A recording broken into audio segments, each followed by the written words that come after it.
Մասնագիտություն։ Բարև ձեզ հարգելի ռադիոլսողներ, նաև հանրային ռադիոյի կայքում YouTube-յան էջում մեզ հետևողներ, այսօր ներկայացնելու ենք ամենահամեղ մասնագիտությունը, թե որն է այն, նախ լսենք իմ գործընկեր Իզաբելլա Գրիգորյանին։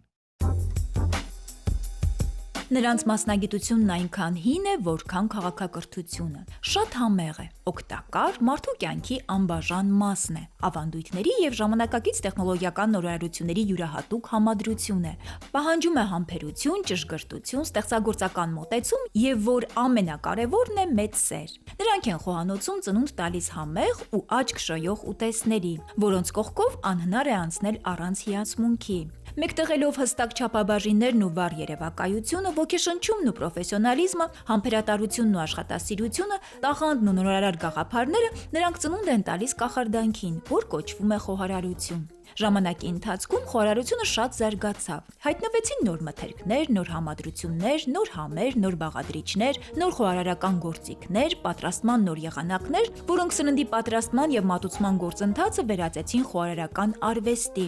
Եվ քանի որ յուրաքանչյուր մթերք եւ ուտեստ ունի իր պատրաստման եւ ձևավորման նրբություններն ու գաղտնիքները, մասնագիտությունը պահանջում է յուրահատուկ հմտություններ, գիտելիքներ ու տաղանդ։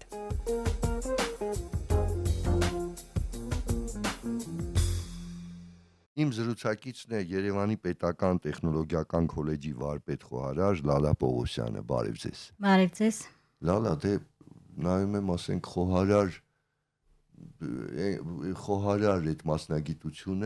մասնագիտությունը այնպիսի մասնագիտությունն է, որ ամեն տան մեջ թվում է ինչ որ խոհարար կա, հատկապես կանայք, չէ՞, ընտանիքի, որտեղ նրանք են պատրաստում, բայց դա շատ բարդ մասնագիտություն է, այն առումով, որ նայում ես, ասենք, հատուկ ռեստորաններում եւ այլն, սովորաբար հաջողվում է այն բիզնեսը, այն գործը, որտեղ կա լավ խոհարար։ Իհարկե։ Դա միանգամից դրանից է կախված, ասենք, այդ հաստատության հաջողությունը։ Եթե լավ խոհարար չկա, ուզում է ինչքան էլ շքեղ լինի եւ այլն, հաջողություն չի ունենա։ Դրա համար այսօր ես գիտեմ, որ լավ խոհարարներին բարձրակարգ ձեռքից ձեռք են խլում։ Այդպես չի։ Այո, իհարկե։ Ուրեմն ասեմ, հաճախ կա հասարակության մեջ մի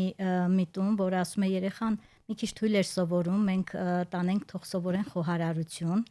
բայց ես կժխտեմ դա, որովհետև խոհարարություն մասնագիտությունը պահանջում է գիտելիք, իմացություն, որովհետև մեր հասարակությանը ռեստորաններում անհրաժեշտ են լավ մասնագետներ։ Դրա համար պետք է նաև խելացի լինեն մեր ուսանողները, որ սովորում են նաև մեզ մոտ, պետք է խելացի լինեն, որ կարողանան խոհարարություն մասնագիտությունը տիրապետել։ Պետք է կարողանան տիրապետել տարբեր առարկաներ եւ մաթեմատիկա եւ ասենք պատկերացում իրենց մոտ պետք է լավ լինի, քիմիա եւ մի քանի այլ առարկաներ, որպեսզի կարողանան նաև խոհարարությունը ավելի հեշտությամբ սովորել եւ ավելի լավ պատկերացնեն, նաև ասեմ, որ հաշվապահությունը, ինչպես խոհարարության մեջ հաշվապահությունն էլ է կարևոր, քանի որ կալկուլյացիոն հաշվարկներ է լինում ռեստորաններում,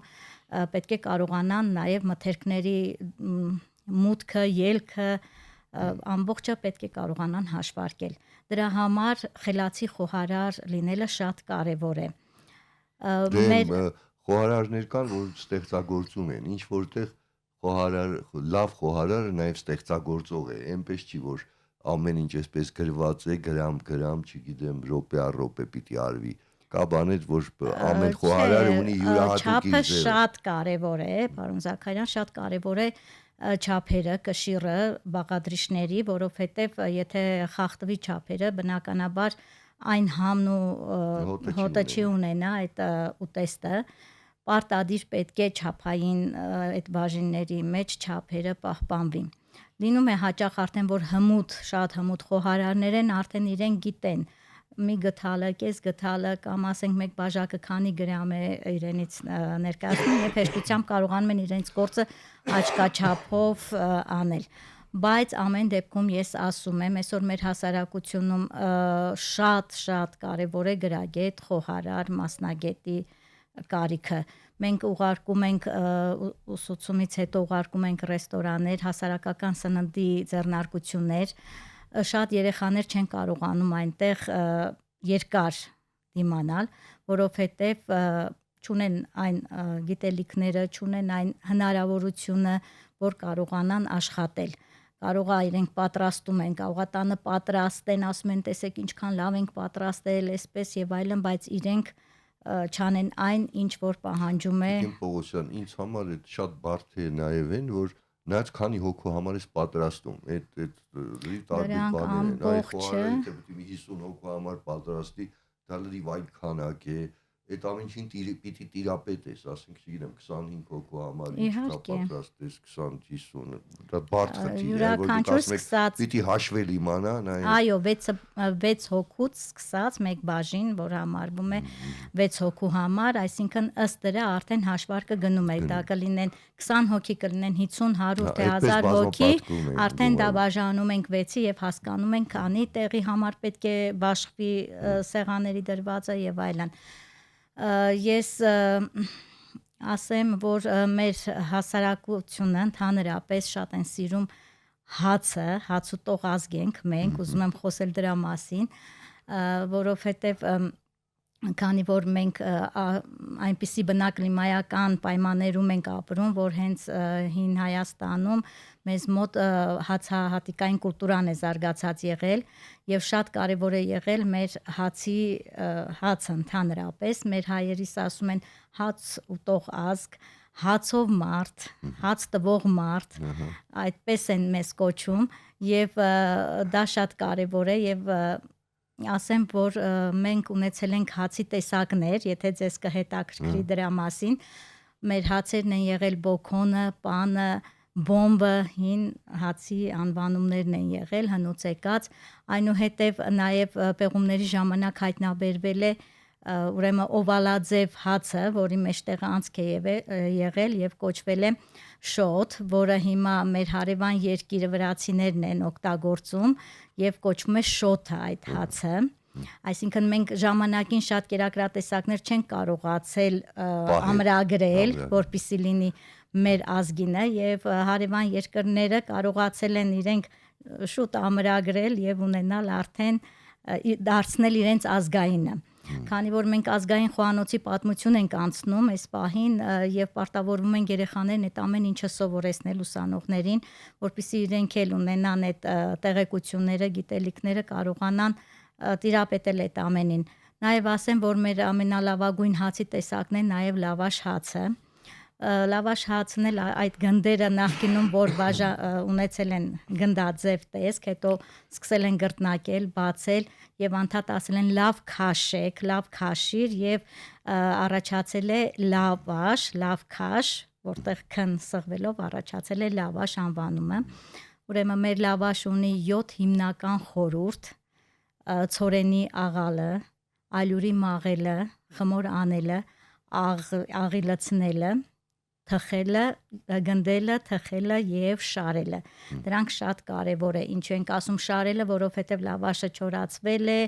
տներում որ պատրաստել են, չոր վիճակով պահել են ամբողջ ծմեր։ Մեր հայերս միշտ այսպես սովորություն ունենք, որ նոյեմբերի վերջին դեկտեմբերին թխում են 1-ից 2 պարկ ալյուրով հացը, այդպես շարել են եւ մառաներում ունեցել ենք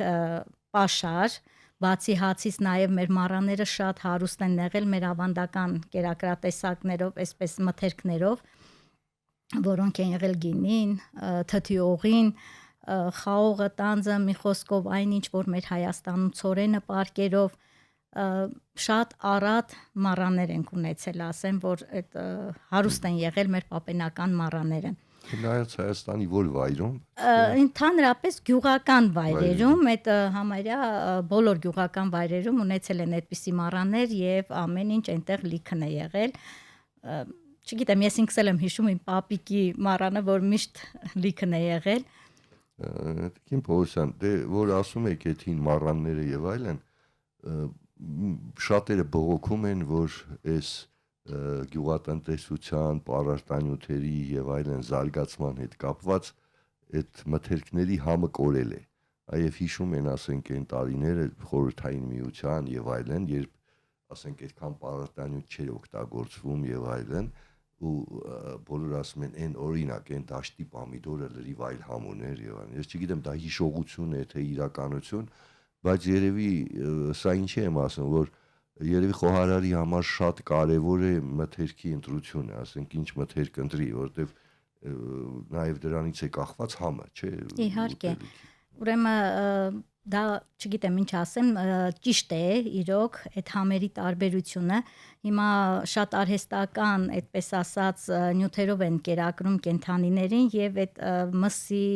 ձվի, չգիտեմ, ընդհանուր սննդի համը փոխվում է, չունի այն համը, ինչը որ ասենք կար նախկինում։ Բնականաբար դա հենց այդ արհեստական սինթետիկ նյութերի կիրառումն է, որը փոխում է, բնափոխում այդ մթերքին։ Իրոք որ համեղ է եղել այն ժամանակվա եւ հիմա էլ եթե տարբերություն դուք զգաք, կան ձվեր ուտում եք տնայինը ուրիշ համ են, պետականը մեկ այլ ուրիշ համ է տալիս, դա կախված է կերից։ Շատ կարեւոր է կերը կենթանիների, թե ինչպիսի մթերք ստանա, այնպես է բանջարեղենները, ինչ արևի ճառագայթից ստացված կարմրելը, ինչ այդ ներկանյութերը, որ մի sense վրցինի մի ծայրով կպցնում են եւ ինքը կարմրում է մեկ օրում, երկու օրում, բայց բնականաբար այդ լոլիկը ինքը, ասենք, մնում է քալ վիճակում, այդպես ասեմ, ինքը հասունացած չի լինում լիարժեք, այդ ներկանյութից ինքը կարմրում է ու շատ ամուր պինդ տեսք ունի, երկար պահպանվող, ասենք, տևողությամբ եւ բայց ուտում ես ինքը արդեն բնականաբար այդ համերը չի ունենում։ Այնպես որ խոհարների գործը այսօր շատ է դժվարացել, որ ասենք այդ սննդի ընտրության հարցում այն հայտնի ռեստորանները, որոնք մեծ գումար ունեն եւ այլն, նրանց համար երևի այդ ընտրությունը լայն է ու ավելի հեշտ կլինի հայթայթել, չնայած պիտի գտնեն նոր լավ, այսպես սննդամթերք, բայց բոլոր դեպքերում դա լուրջ խնդիր է այսօր խոհարարության համար։ Այո, հիմա այնքան դժվար է գտնել այնպիսի մթերք, որ չգիտեմ, ինքը պարունակի բնական այդ ամբողջ սննդանյութերը իր մեջ, որ կարողանա օրգանիզմին նաև առողջարար լինի։ Կան լիքը սննդամթերքներ, որոնց մեջ պարունակում են ետառով, այսպես ասած, ետառով սննդանյութեր, որոնք արհեստական են, դրանք բոլորը սինթետիկ եւ արհեստական նյութեր են, որոնք օգտագործվում են այդ մթերքների մեջ եւ դրանք ժամանակի ընթացքում, տարիների ընթացքում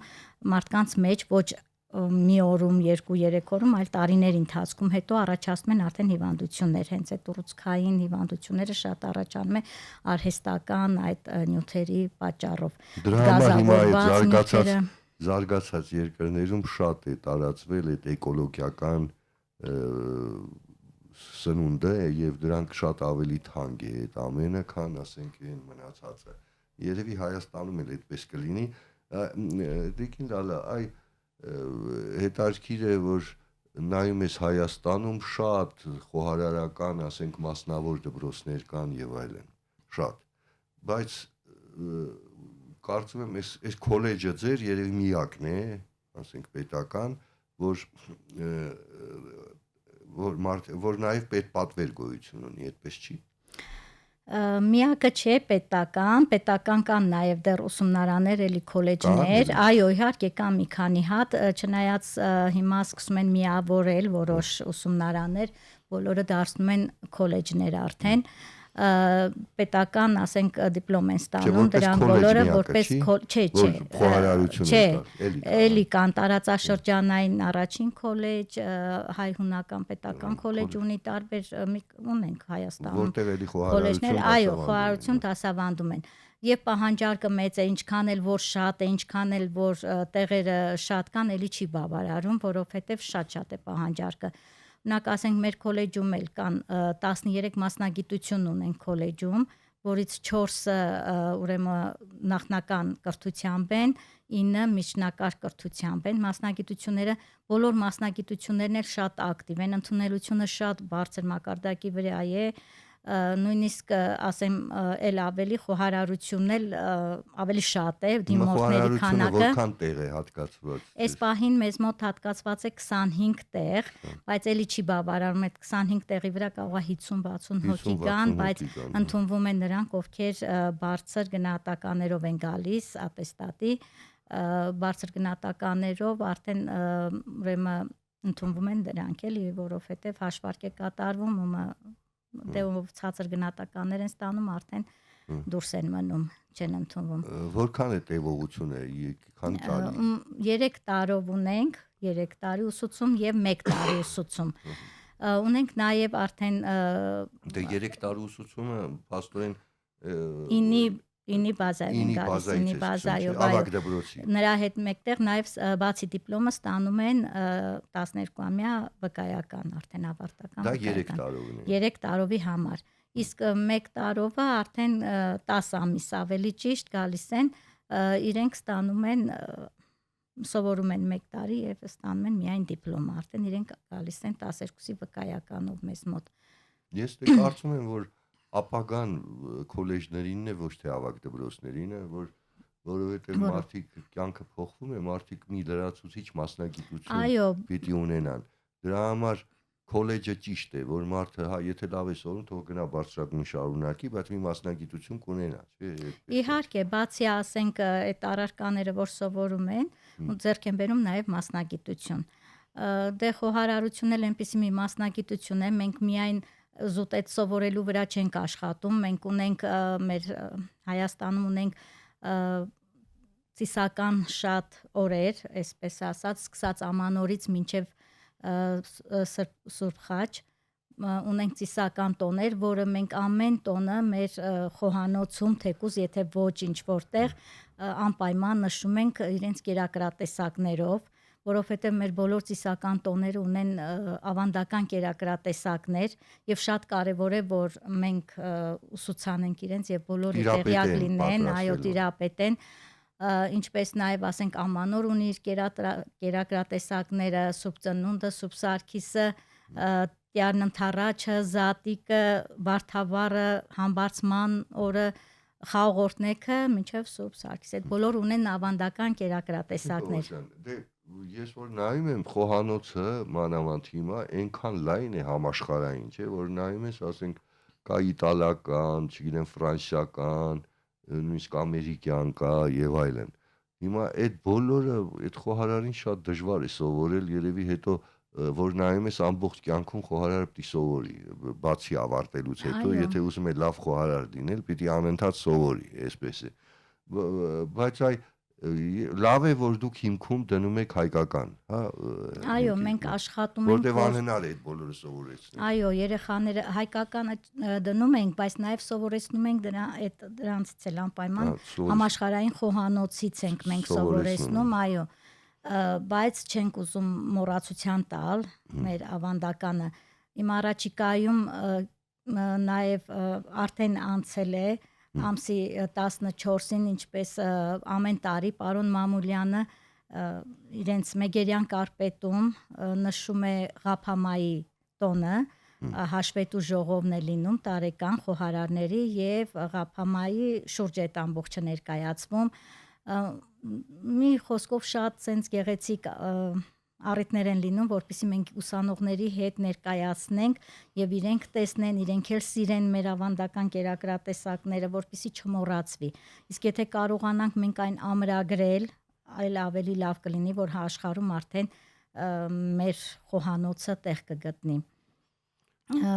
Մենք ասում ենք, տեսեք, համաշխարհային ուտեստները այդպես տարբեր իտալական, ֆրանսիական եւ այլն։ Մենք շատ կերակրատեսակներ ունենք, որ քիչ առաջ էլ ասեցի, որ վերցրել են մեր հարևան երկրները, ինչպես նաեւ մի պարզ բան ասեմ, օրինակ սուֆլեն, մենք ասում ենք ֆրանսիական աղանդեր, սովորեցնում ենք երեխաներին, որ դա ֆրանսիական աղանդեր է, բայց երբ ուսումնասիրում ենք, մենք հասկացել ենք, որ մեր գաղթված հայերից սովորել են եւ վերցրել են ու դարձրել են իրենցը։ Այդպես շատ էլի կերակրատեսակներ կան, որ մենք ոնց որ ասած տեր չենք կանգնել։ Մենք կարծես թե մենակ խաշին ենք տեր կանգնել։ Դե խաշն էլ մենք այսպես ավանդական խաշն ենք միշտ այդպես հիշում, ուտում, բայց դրա ետևում այդպես ասած կա նաև պանր խաշ, պսկաթան, քալագոշ, այդ կարշմ, որոնք խաշի տեսակներն են, սրանք մեր խաշի տեսակներն են, բայց մեր ժողովուրդը հիմնականում սովոր է ավանդական խաշի տեսակին, բայց Դե կարելի է տոլմայի նաև համար մեծ կռիվ էր գնում, ումն է, չգիտեմ, դե մենք Չէ, որպես հայ հակված ենք, որ մերն է։ մեծ կռիվը գնում է, բայց ասեմ, տեսեք, ես ինչու շեշտեցի հացահատիկը մեր հիմնական ուրեմն կերակրատեսակների մեջ, որովհետև հենց տոլման էլ մերը որ ձավարով պատրաստած գառի մսով մեր հիմքում կերակրատեսակների եղել է գառի միսն ու ձավարեղենը, հացահատիկը, էլի դրա համար մենք չենք ասի, որ տոլման մերը չի եղել, ինչու ոչ, մենք այնքան ձավարից հենց պատրաստված տոլմաների տեսակներ ունենք, որ չենք կարող շղթել, որ դա մերը չի, ոնց կարող է ուրիշին լինի, եթե հացահատիկը հենց մերն է եղել, հայերին է եղել։ Հիմա կանք ասենք այդ դասերին, նախ դե պարզե պիտի խոհանոց ունենա, ունի քոլեջը այդ համապատասխան խոհանոց,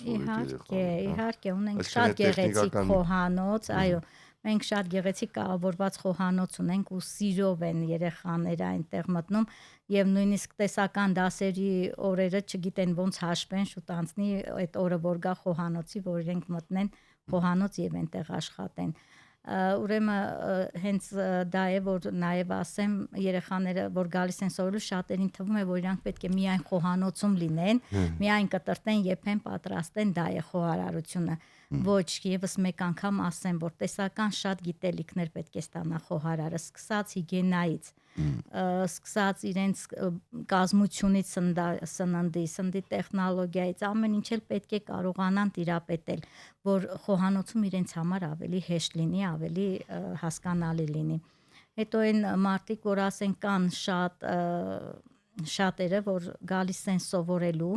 բայց ունենում են ինչ-որ խնդիրներ, չեն մտածում, որ իրենք պետք է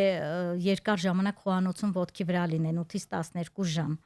Ես հիմա ինքս մեր խոհանոցում ոչ մի աթոռ չեմ թողնում լինի, որպեսզի սովորեն, եթե այն երեխան 2 ժամ ի վիճակի չի կանգնելու, արդեն ասում եմ, բա դու էլ որտեղից կկարողանաս դառնալ լավ խոհարար։ Մենք ունենք շատ լավ խոհարարներ, որ արդեն երկրորդ կուրսից գնում են, փորձ են ձեռք բերում, աշխատում են դրանից հետո եւ դառնում են ճանաչված եւ լավ խոհարարներ ունենում են իրենց առանցին արդեն ձեռնարկությունը,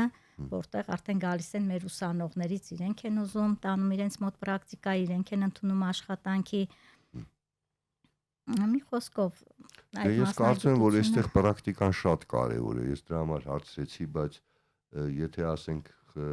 տարբեր հայտնի ռեստորաններ եւ այլն հնարավոր լիներ գնային սովորեին, ասենք այդ հայտնի խոհարարներից, հենց դուք նոր նշում եք Մերգելյան կարպետի այդ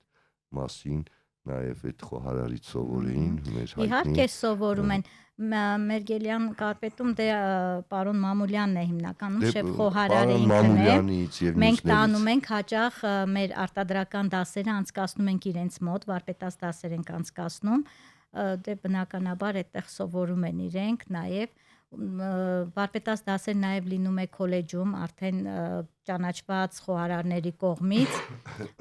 գալիս են եւ անցկացնում են, որպեսզի էլ ավելի շատ բան սովորեն երեխաները։ Իսկ ո՞նց են ասենք բերում են տնից, չեք այդ սննդամթերքը ու ո՞նց է։ Սննդամթերքի հարցը մի քիչ առայժմս դեռ այսպես ասած լուրջ է, որովհետեւ ծնողների վրա է հիմնականում, այս պահին շատ քիչ է,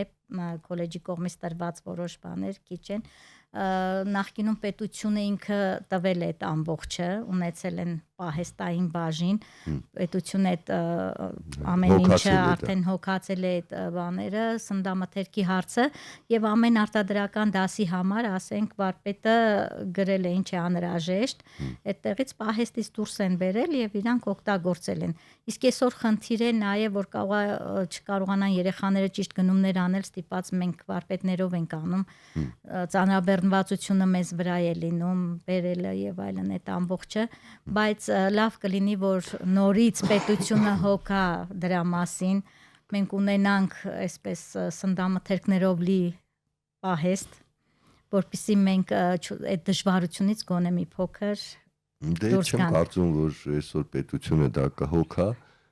բայց բոլոր դեպքերում կարևոր է որ այդ երեխաները իրենց ձեռքով այդ ճաշը պատրաստեն, որտեղ այլ բան է թեորիապես իմանան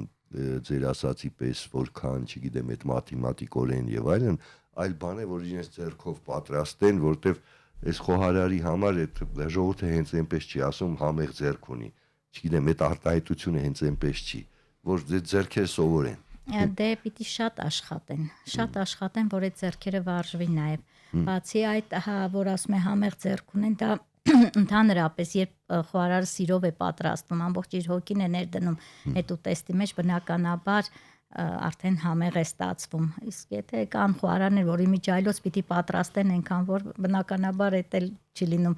իսկ սիրով պատրաստված ամեն դեպքում համեղ է։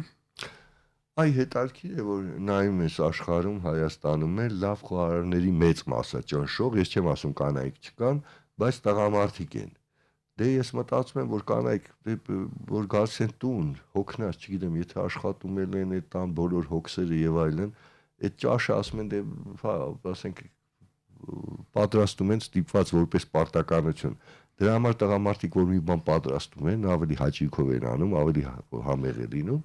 բայց այ հետաքրքիր է հիմա միշտ ասենք մենք նկատել ենք, որ խոհարարների մեծ մասը տղամարդիկ են։ Իսկ հիմա ուսանողությունը այ ինչպես է ձեր մոտ, այ որ գալիս են քոլեջի, տղաներ են, թե այո, հիմնականում տղաներ են,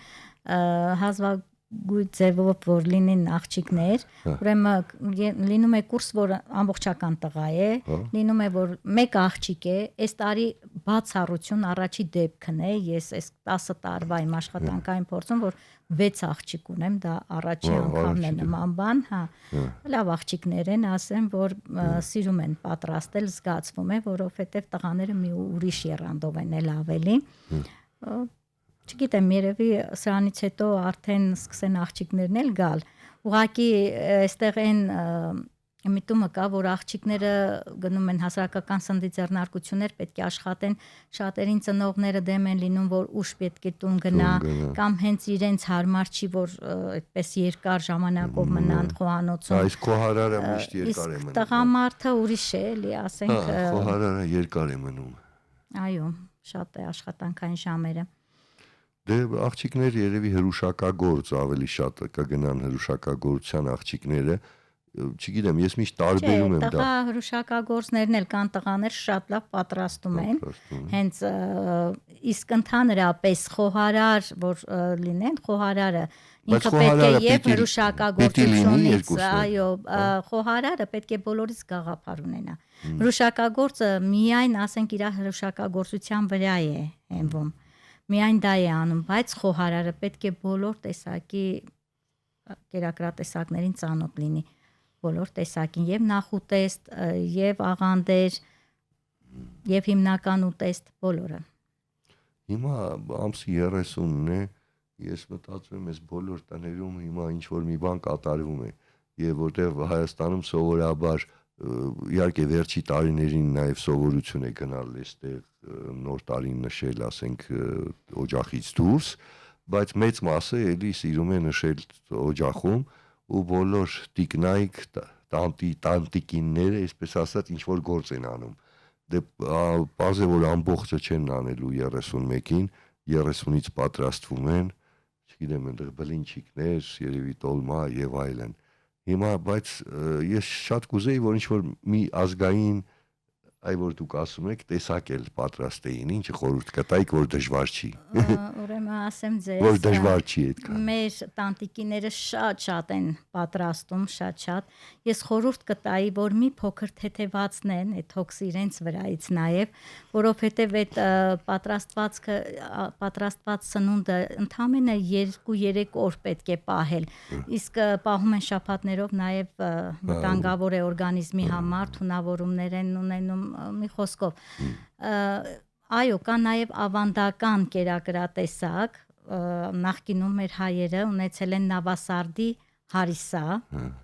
որը կոչվել է քաշիկա։ Ուրեմն նավասարդի հարիսան ինչով է տարբերվում մեր սովորական հարիսայից, որ ինքը, ասենք, լցրել են գարի միսը, ձավարը, ջուրը, աղը կախել են թոնրա մեջ, մինչև լույս, ու չեն խառնել, որովհետև եթե խառնեին, ասում էին խառնակցություն կլինի այդ տարում։ Դրա համար նավասարդի հարիսան հենց տարբերվում է սովորական հարիսայից դրանով, որ չեն խառնում։ Այսինքն, որ տարին խառնակցությամբ չլինի։ Նաև ամանորին ղափանման են պատրաստում, աղանձ է լինում, մարդուկների տեսքով բլիթներ են լինում, շատ կերակրատեսակներ ունենք, մենք թթուների տեսակները, որոնք նավասարդին կլինի։ Հուսանք, որ այս տարի այնքան կպատրաստեն, որ կվայելեն, բայց հետո չեն թունավորվի։ Հուսանք, որ այդքան կպատրաստեն։ Ես մի պարզ բան ասեմ, ձեզ հաճախ սենց անցնում եմ խանութների կողքով, այս վերջի օրերին, որ տեսնում եմ այսպես առատ այնքան բան են առնում, ես ինքս իմ մեջ ամաչում եմ մի տեսակ, ասում եմ, այս մարդիկ կարող ամբողջ տարին ոչինչ չեն կերել, սպասել են այս մի օրը, որ հաց ուտեն, բայց ճիշտ չի դա, էլի, ես խորհուրդ կտամ մեզ հասարակությանը։ Չգիտեմ, թյուր թե ինչ պատկերացումը կա, որ ինչքան առատ են նշում նոր տարին, այնքան տարին առատ է լինում։ Այդպիսի բան ունեն պատկերացում։ Ասելով հասկացողությունը թող տեսականին լինի։ Համաձայն եմ, թող տեսականին լինի, ոչ թե քանակը, այո, օգտվելով առիթից ցանկանում եմ շնորհավորել մեր հասարակության Սուրբ Ծնունդը եւ Ամանորը, ինչպես նաեւ իմ սիրելի հարազատներին ու բարեկամներին եւ իմ սիրելի Երևանի Պետական Տեխնոլոգիական քոլեջի ողջ անձնակազմին եւ տնօրինությանը, մաղթելով խաղաղություն, առողջություն եւ ամենալավ բաները թող մեր աշխարհում կատարվի միայն բարին ու լավը։ Հիշեցնեմ, որ իմ զրուցակիցը Երևանի Պետական Տեխնոլոգիական քոլեջի վարպետ խոհարար Լալա Պողոսյանն էր, նրա հետ զրուցեց Ստեփան Զաքարյանը, կհանդիպենք։